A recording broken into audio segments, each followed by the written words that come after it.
Et j'étais le seul joueur à ne pas avoir remarqué l'engouement massif de la nouvelle PlayStation. Bien sûr que non, je ne suis pas le roi du monde. J'étais trop invité par Nintendo pour me préoccuper de cette. Bonsoir, c'est Ice Minotaur. Ça y est, je l'ai enfin entre mes mains. Mon deuxième livre. C'est avec grande joie et fierté de vous le présenter ce soir. 30 ans de gaming.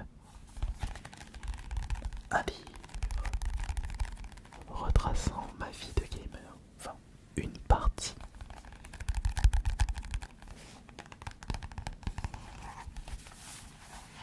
Un livre possédant un total de 30 000 mots. Un livre de 133 pages avec multiples souvenirs de la découverte des jeux vidéo avec la NES jusqu'à la PS5, ma dernière console découverte au moment où je terminais ce livre, puisque j'ai pu découvrir entre le moment où j'ai terminé ce livre et sa sortie le Steam Deck, ce qui signifie qu'il aura peut-être plus tard un autre livre concernant mes souvenirs de console de jeux vidéo, puisque pour ceux qui veulent savoir ce que ce livre parle, c'est en réalité un grand tas de souvenirs, que ce soit sur la Mega Drive, sur la Nintendo GameCube, la PS3, toutes les consoles que j'ai pu découvrir depuis que je suis petit. C'est un livre qui est disponible sur Amazon et uniquement sur ce site. Vous avez le lien pour pouvoir l'acheter et ainsi soutenir votre Minotaur préféré. On en découvre des choses en 30 ans, surtout lorsque le domaine nous passionne d'une façon extraordinaire. Ayant grandi avec des jeux vidéo depuis l'âge de 6 ans, j'ai pu jouer à une quantité astronomique de titres ayant marqué à jamais mon esprit. Entre les consoles de salon et consoles portables, ce livre n'est qu'un bref résumé de ce que j'ai pu découvrir durant des dizaines d'années.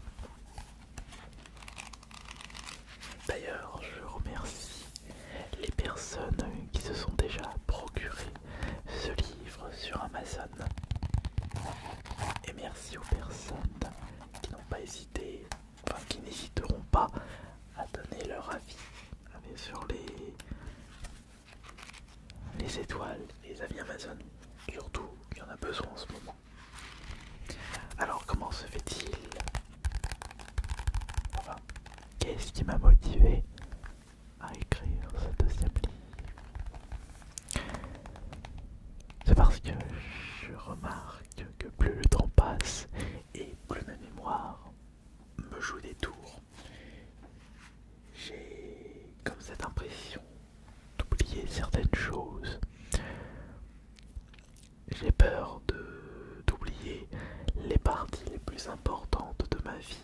Alors tant que ma mémoire est assez fraîche, enfin pour ce qu'il en reste, autant l'utiliser à bon escient pour écrire des livres.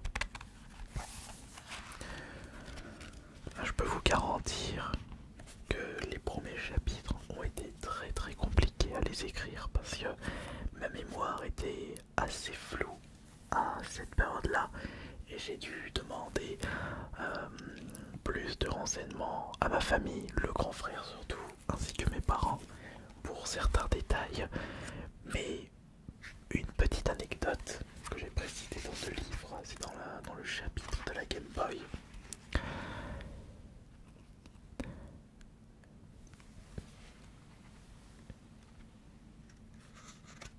Et juste avant d'écrire la suite de ce chapitre, je me suis renseigné directement à la source, c'est-à-dire auprès de ma famille proche. Les parents n'ont plus aucun souvenir du débarquement de la Game Boy chez nous. Le grand frère n'en a jamais eu, mais il se souvient d'avoir beaucoup joué à Mystic West. La grande sœur n'était pas intéressée par cette console. le frère jumeau a exactement les mêmes souvenirs que moi. Super, me voilà avancé. Sachant que lui aussi n'avait plus aucun souvenir de comment on avait eu notre première Game Boy, la grosse Game Boy. Et le petit frère n'était pas encore né. Et je trouve ça extrêmement dommage, puisque ces souvenirs-là sont perdus à jamais. Et c'est ce que je redoute par la suite, c'est que certains souvenirs que j'ai pu mettre dans ce livre, que j'ai pu mettre dans ce livre, il se peut que je les oublie au fil du temps. Et avec ça, je vais pouvoir replonger dans mes propres souvenirs et pourquoi pas vous partager tout ceci. Et si on lisait une autre partie du livre, parlons un petit peu de ma console de jeux vidéo préférée. Alors, c'est la GameCube. Alors la GameCube, page 59. Page 59. Voilà. Alors, tout commence avec des bandes annonces, des pubs vues par-ci par-là à la télé, dans des VHS promotionnels et dans les magazines. Jusque-là, rien de bien fou. Un jeu d'horreur avec Luigi, un jeu de plateforme avec des singes enfermés dans des boules, un jeu de course de jet ski déjà présent sur la 64. Quand soudain apparaît le jeu qui allait sérieusement me hyper. La suite d'un jeu de combat si original m'ayant tapé dans l'œil pendant ma période Nintendo 64. Super Smash Bros. Melee. Sauf qu'il faudra attendre la fin d'année pour pouvoir récupérer ma première GameCube, ce qui ne m'a pas empêché entre temps de tester ce titre culte. C'était pendant un tournoi organisé par Micromania à l'occasion de la sortie du jeu. Et là je raconte une anecdote de tournoi de jeux vidéo. Au fait, est-ce que j'ai parlé de cette anecdote dans le chapitre de la Nintendo 64? Mon tout premier tournoi de jeux vidéo, Nintendo 64, page 37. Alors, est-ce que je vais en parler de cette anecdote dans la Nintendo 64? J'espère que oui. J'espère que oui. Alors attention. Est-ce qu'il y a la 64? Ah non, j'en ai pas parlé du coup de cette anecdote. Comme quoi, je peux pas tout raconter dans ma vie. Enfin, en un seul bouquin. Par exemple, j'ai cette impression. Je l'avais expliqué dans ce livre. Je passe beaucoup plus de temps sur la sortie des consoles plutôt que sur les jeux. J'ai préféré me focaliser sur les jeux qui m'ont le plus marqué. Et d'ailleurs, et si on allait du côté de la PlayStation 5, PlayStation 5, page 125. 125. Voyons voir. Là par contre la mémoire elle était hyper fraîche. C'est pour ça que j'ai pas de soucis pour... j'ai pas eu de soucis pour écrire ce chapitre. Il est temps de vous parler de ma dernière console de jeux vidéo achetée à ce jour. Attends, c'est plus celle-là, c'est le Steam Deck. La PS5. Son annonce officielle était d'une prouesse magistrale. L'équipe marketing avait tellement bien géré son coup que tout le monde voulait se la procurer. Je n'ai jamais vu ça de ma vie.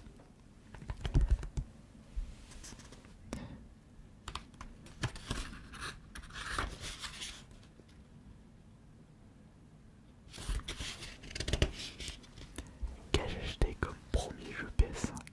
Mon choix s'est porté sur le remake de Demon's Souls pour avoir découvert cette série à partir du 2 sur la Xbox One. Je parle Dark Souls. Un peu à la bourre en effet, j'étais très intrigué par ce dernier qui était sorti de base sur la PS3. Mais attention, on est sur PS5. Ce qui signifie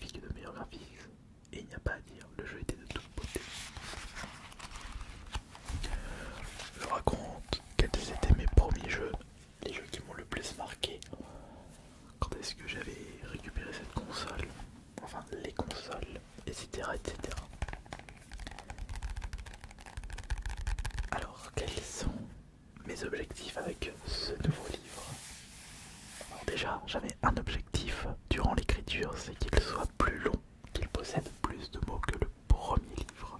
Et en effet, on est passé de 19 000 mots à 29 000 mots. Et ça, c'est incroyable. Ensuite, le deuxième objectif, c'est de vous le vendre, évidemment, mais de faire mieux que le premier livre. Celui-ci s'est vendu à 365 exemplaires et je souhaite faire mieux avec ce deuxième livre.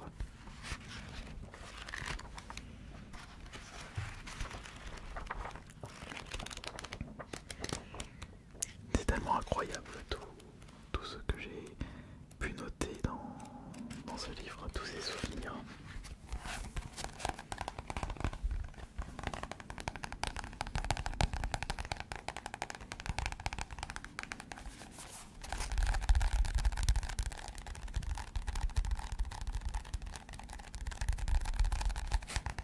Je tapote mon propre livre. Et si on choisissait une page au hasard? Celle-là. Ah bah, c'est la page 43. La première page de la Sega Saturn. Avec l'euphorie de la PS1 et de la Nintendo 64, j'avais complètement zappé l'existence de la troisième principale console de cette génération, la Sega Saturn. Pourtant, j'avais passé de super moments sur la Mega Drive. Une attirance aurait dû se faire naturellement, et curieusement, ça ne s'est pas fait.